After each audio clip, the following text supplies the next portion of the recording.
O câncer de mama é o câncer mais comum na mulher. Ele atinge cerca de 12% das mulheres. Ele só deixa de ser mais frequente do que os casos de câncer de pele.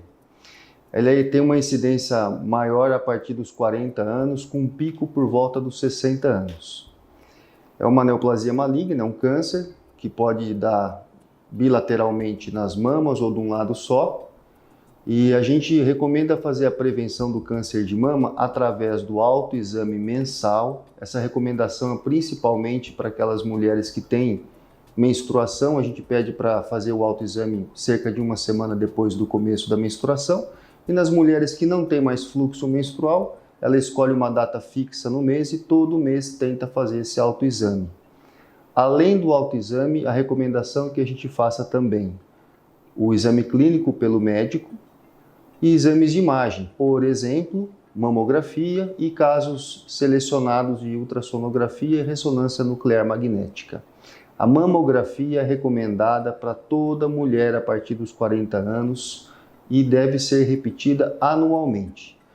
A grande função de fazer autoexame, o exame clínico pelo médico e os exames de imagem é tentar fazer a prevenção da doença para que ela não desenvolva o câncer. Caso a gente descubra alguma alteração na mama, esses exames, que são a mamografia, o ultrassom, o exame clínico do médico e o autoexame, eles permitem que a doença seja diagnosticada numa fase mais inicial, onde o tratamento é mais simples, menos agressivo e com chance de cura que chega a mais de 90%. A maioria dos casos de câncer de mama são de acometimento aleatório na população. Cerca de 12% de casos das mulheres vão ter essa doença ao longo da vida. E existem alguns fatores de risco que chamam a atenção. Um deles é uma certa hereditariedade. Algumas famílias têm uma frequência dessa doença muito grande e isso chama a atenção quando a gente vai conversar sobre os antecedentes familiares daquela paciente. Felizmente, isso é minoria dos casos. Só 10% dos casos de câncer de mama está vinculado a algum tipo de hereditariedade. Agora, existem outros fatores de risco. Um deles seria o uso de tratamento hormonal na menopausa por mais de 5 anos. Menos de 5 anos de uso não tem uma importância em termos de risco. Pacientes que têm, por algum motivo, fazem radioterapia no tórax, por exemplo, o tratamento de um linfoma na região do tórax quando criança, e são esses os fatores de risco principais. O sintoma mais comum do câncer de mama é o nódulo na mama, geralmente não associado à dor local.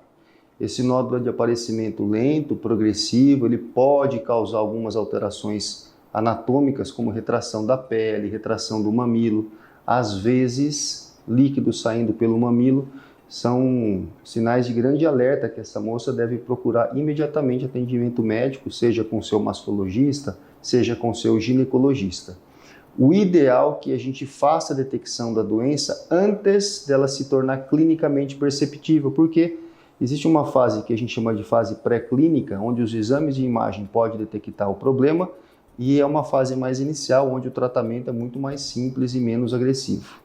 Então, esperar perceber um nódulo na mama, já perdeu-se um certo tempo em relação ao diagnóstico precoce. Seria o ideal que ela fizesse exames de rotina, mesmo não sentindo nada. O tratamento do câncer de mama, a gente tem várias opções de tratamento e geralmente a gente usa mais do que uma para tratar cada caso que a gente faz o diagnóstico. Um dos tratamentos mais comuns é a cirurgia, mas também são importantes a radioterapia, quimioterapia, hormonioterapia, que é um medicamento que às vezes a mulher vai tomar durante 5, 10 anos. E agora existe um tratamento mais moderno, que é a tal da imunoterapia, que não se aplica a todos os casos, mas a imunoterapia tem alguns casos que tem muita melhora na sobrevida e chance de cura. Então são essas 5 armas que a gente tem na luta contra essa doença. Então nossa recomendação final é que faça seus exames de rotina, mesmo não sentindo nada.